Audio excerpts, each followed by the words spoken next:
नमस्कार, स्वागत है आपका जी बिजनेस में। मैं हूं दीपक डोभाल और आप देख रहे हैं आपकी खबर आपका फायदा।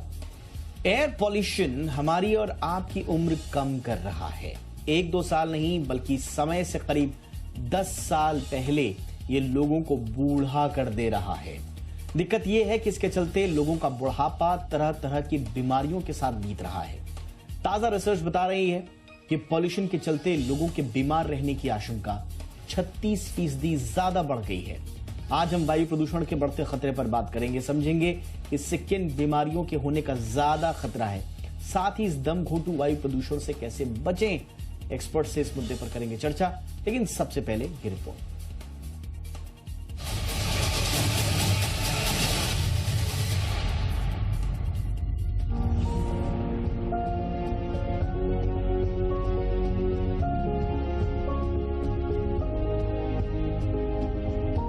बढ़ता प्रदूषण सेहत के लिए जहर बनता जा रहा है। बीमार तो कर ही रहा है, साथ ही अब इसके चलते समय से पहले बूढ़ा होने का भी खतरा बढ़ गया है। एक स्टडी के मुताबिक बढ़ता वायु प्रदूषण एक तो हमें 10 साल पहले बूढ़ा कर दे रहा है, वहीं बेल्जियम में हुई रिसर्च के मुताबिक इसके कारण लोग 36% ज्यादा बीमार पड़ने लगे हैं। इसे लेकर डेनमार्क में हुई एक रिसर्च में कहा गया है कि वायु प्रदूषण के कारण कोरोना मरीजों में मौत का खतरा 23% बढ़ गया। खासकर बढ़ते वायु प्रदूषण का सांस की नली और फेफड़ों पर सबसे ज्यादा असर देखने को मिला है। वहीं इसके चलते युवा भी तेजी से अस्थमा की चपेट में आ रहे हैं, यानी वायु प्रदूषण हमारे सेहत पर चौतरफा हमला कर रहा है। कोविड मरीजों पर हुई एक स्टडी में ये बात सामने आई है कि अस्पताल में भर्ती हुए कोरोना मरीज जिन पर प्रदूषण का ज्यादा प्रभाव था, वो अस्पताल में उन कोरोना मरीजों के मुकाबले 4 दिन ज्यादा भर्ती रहे जिन पर प्रदूषण का प्रभाव कम था। इससे एक बात साफ हुई है कि वायु प्रदूषण दवाओं के असर को भी कम कर रहा है। इसके खतरे की बात करें तो हवा में तैरते PM 2.5 जैसे बेहद बारीक कण सांस लेने के दौरान सीधे फेफड़ों तक पहुंच जाते हैं और इन्हें बीमार कर देते हैं। इसके अलावा नाइट्रोजन ऑक्साइड, सल्फर डाइऑक्साइड जैसे जहरीले कणों के चलते लोगों को सांस लेने में दिक्कत हो रही है और हमारे फेफड़ों के काम करने की क्षमता भी धीरे धीरे घट रही है। वहीं फैक्ट्री वाहनों से निकलने वाले जहरीले सल्फर डाइऑक्साइड से आंखों और त्वचा पर बुरा असर पड़ रहा है। नतीजा ये हो रहा है कि समय से पहले हमारी आंखें और त्वचा हमें बुढ़ापे की ओर ढकेल रही हैं। आंखों और त्वचा के अलावा वायु प्रदूषण के तौर पर हवा में तैरते जहरीले पार्टिकल्स हार्ट संबंधी बीमारी, डायबिटीज, हाइपरटेंशन और मल्टीपल स्क्लेरोसिस जैसी घातक बीमारियों की वजह बनते जा रहे हैं। हालांकि ग्लोबल लेवल पर वायु प्रदूषण को कम करने की मुहिम तेज होती जा रही है और विकल्प के तौर पर ग्रीन एनर्जी पर जोर दिया जा रहा है, लेकिन ये मुहिम बहुत धीमी गति से आगे बढ़ रही है। वायु प्रदूषण से बचने के उपायों पर बात करें तो अधिक से अधिक पेड़ पौधे लगाना, सार्वजनिक वाहनों के इस्तेमाल के साथ साथ ईंधन के तौर पर पेट्रोल डीजल के दूसरे विकल्पों पर और तेजी से काम करना होगा। यूरोपीय देशों में साइकिल का चलन तेजी से बढ़ा है, ये भी वायु प्रदूषण को कम करने में एक अच्छी पहल है। वहीं इससे बचने के लिए रेगुलर बेसिस पर मास्क का इस्तेमाल भी हमें सेहतमंद रखने में मददगार साबित हो सकता है। लेकिन जब बात प्रदूषण की करते हैं तो मृदा यानी भूमि प्रदूषण, जल प्रदूषण और ध्वनि प्रदूषण भी हमारी सेहत के लिए घातक बनते जा रहे हैं। इन्हें लेकर भी सख्त गाइडलाइन लाने की जरूरत है ताकि सेहत को बीमार होने से बचाया जा सके। ब्यूरो रिपोर्ट, जी मीडिया। बहुत ही खास मेहमान आज की चर्चा के लिए इस वक्त हमारे साथ हैं। आज के मेहमानों का परिचय आपसे करा दें। हमारे साथ हैं डॉक्टर राहुल चंदोला, जो कि फाउंडर हैं IHLD यानी कि institute of heart lungs diseases and research centre के। बहुत बहुत स्वागत है डॉक्टर चंदोला आपका हमारे शो पर। डॉक्टर चंदोला, मैं चर्चा की शुरुआत आपसे ही करना चाहूंगा। कुछ साल पहले हमने कोरिलेशन से रिलेटेड कुछ 2-4 स्टडीज तो देखी थी।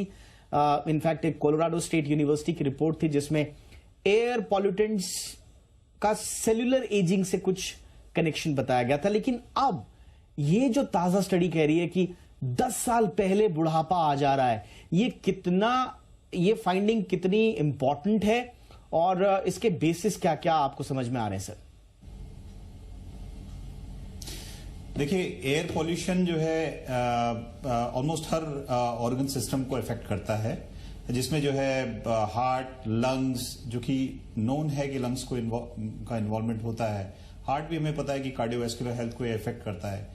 ब्रेन मेंटल हेल्थ को इफेक्ट करता है। साथ में जो है ये ब्लड वेसल्स जो एंडोथीलियम है वहां पे इफेक्ट करता है, फ्री रेडिकल्स रिलीज करता है, जिससे जो है इन्फ्लेमेशन जो है वो ऑर्गन सिस्टम्स में होता है। As a result even skin पे इफेक्ट होता है। जो एज स्पॉट्स हैं और रिंकल्स हैं वो भी देखे गए हैं कि एयर पोल्यूशन वाले एरियाज में जो है वो लोगों को पहले आते हैं, लोग समय से पहले जो है एज कर रहे हैं। तो ये सारी प्रॉब्लम्स एयर पोल्यूशन की वजह से है और बेसिक मॉलिक्यूलर लेवल पे जो है इसके जो है इफेक्ट्स होते हैं, जिसकी वजह से जो है ओवरऑल सभी ऑर्गन सिस्टम्स जो है इन्वॉल्व होते हैं। जी डॉक्टर चंदोला, क्या कंपनसेट किया जा सकता है? मैं खासतौर से एजिंग की बात करूंगा।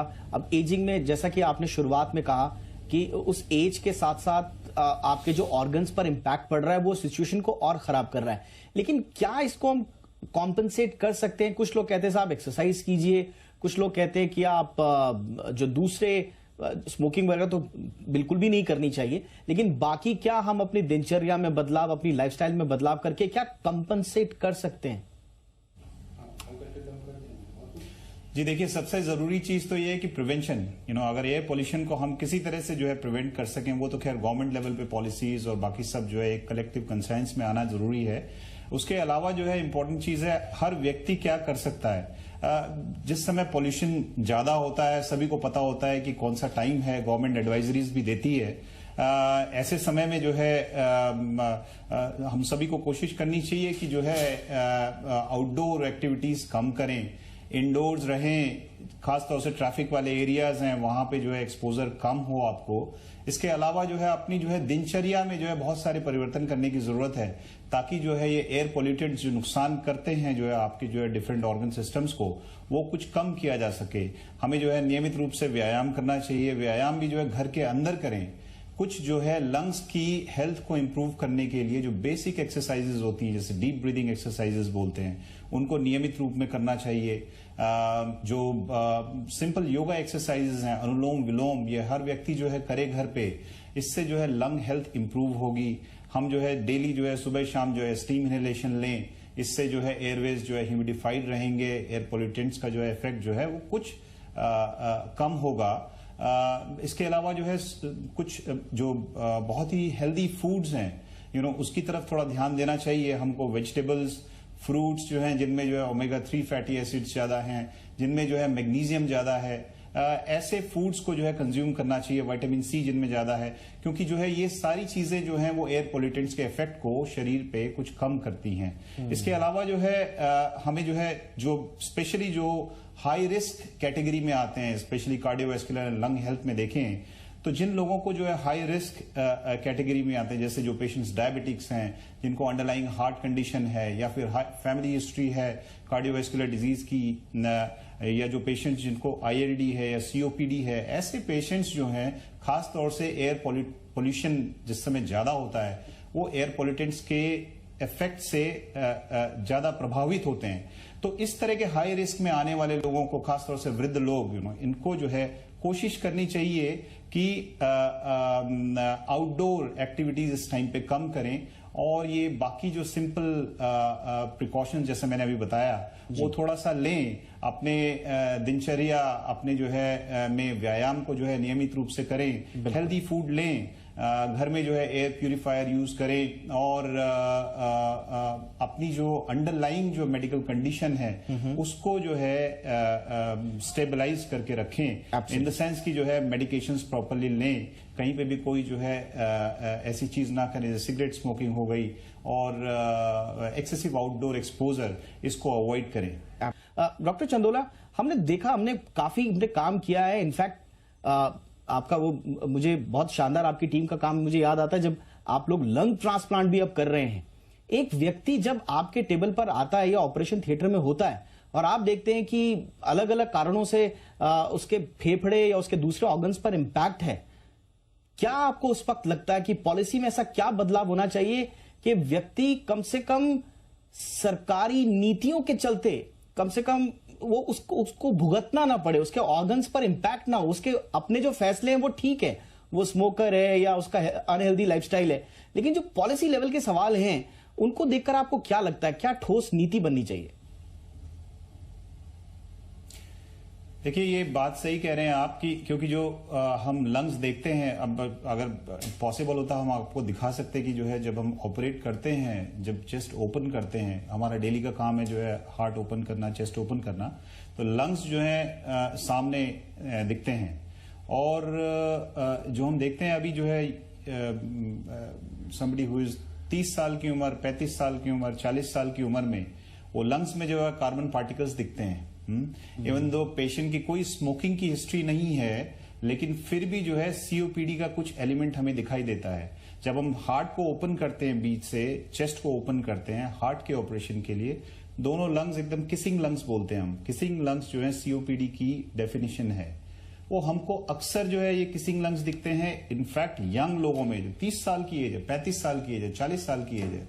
ऐसा शायद जो है आज से 2 डेकेड पहले या 3 डेकेड पहले नहीं रहा होगा, ऐसा हम अज्यूम कर रहे हैं। बट ये कॉमन चीज है। फैमिली पेशेंट की हिस्ट्री डिटेल में ली जाती है तो कोई स्मोकिंग की हिस्ट्री नहीं है। ऐसा क्यों है? ऐसा इसलिए है क्योंकि जो है एयर पोल्यूशन एक मेनेस की तरह जो है हमारे सामने खड़ा है। और अभी कुछ समय से ये चीज और ज्यादा बढ़ गई है। लोग एयर पोल्यूशन को बहुत एक्सपोज्ड हैं और बहुत अर्ली एज से एक्सपोज्ड हैं। दिल्ली एनसीआर, इनफैक्ट इंडिया के नॉर्थ इंडिया के सभी सिटीज में, जितनी भी बड़ी सिटीज हैं, कोई भी सिटी अछूती नहीं है एयर पोल्यूशन से। सभी लोग एक्सपोज्ड हैं। अल्टीमेटली लंग हेल्थ और कार्डियोवैस्कुलर हेल्थ जो है वो सबसे ज्यादा इफेक्टेड है एयर पोल्यूशन से। सो ऑफ कोर्स जो है पॉलिसी लेवल पे चेंजेस होने चाहिए। ऐसा एक वातावरण और एनवायरनमेंट हर व्यक्ति का अधिकार है जो कि जो है पोल्यूशन फ्री हो। और इसके लिए हमें जो है राउंड द क्लॉक जो है डिस्कशंस और एक्टिव पॉलिसी डिसीजंस लेने चाहिए। क्योंकि अल्टीमेटली मेरा मानना है कि ये जो कंटिन्यूड एक्सपोजर लोगों को राइट फ्रॉम बर्थ हो रहा है, ये अल्टीमेटली लोगों को जो है अभी ये स्टडी में आया है कि 1 डेकेड पहले लोग जो है एज हो रहे हैं। But you know premature deaths होंगी इससे जो है। आई एम श्योर लोग जो पुराने लोग जो है बहुत लंबे लंबे समय तक जो है गांवों में रहते थे। जो महिलाएं जो है 90 साल की उम्र, 95 साल की उम्र जो है देखने में आती थी पहले जो है गांवों में। अब वो अर्बन एरियाज में शायद वो पॉसिबल ना हो। अगर इसी तरह से जो है पोल्यूशन का एक्सपोजर जो है बचपन से ही हम सबको जो है एक्सपोज्ड होंगे हम, तो शायद इतनी लंबी उम्र कोई भी ना जी पाए। एब्सोल्युटली। और ये इम्पैक्ट ज्यादा, आपने बिल्कुल सही कहा, अर्बन एरियाज में भी ज्यादा हो रहा है। लेकिन धीरे धीरे अर्बनाइजेशन तो आगे बढ़ेगा ही। हमको नई सिटीज बनानी है, हमको शायद रूरल एरियाज धीरे धीरे अब स्मॉल टाउन सिटीज में कन्वर्ट होना शुरू हो ही चुके हैं। तो ये पॉल्यूशन का दायरा बढ़ता जाएगा। आप नेचुरली या नेचुरल इम्यूनिटी पे डिपेंडेंट कब तक रहेंगे? आपको पॉलिसी बनानी होगी। और जैसा मैंने कहा, ये एक इंडिविजुअल लेवल की बात नहीं है, क्योंकि पूरे देश को आगे बढ़ाना है। आपको प्रोडक्टिव वर्कफोर्स को हेल्दी रखना है, अपने नागरिकों को हेल्दी रखना है। हेल्दी नागरिक ही एक बेहतर राष्ट्र बनाएगा, ये सब जानते हैं। लेकिन इसके सापेक्ष जो नीतियां बननी चाहिए, शायद उनमें हमारी सोच की कमी है, इच्छा शक्ति की कमी है। देर सबेर लोग जागे, इंडिविजुअल लेवल पे और सरकार लेवल पे हर तरफ जागरूकता है, यही उम्मीद करते हैं। बहुत बहुत शुक्रिया doctor Chandola, thank you so much sir, वक्त निकाला आपने। आपकी खबर आपका फायदा में इतना ही, इजाजत दीजिए।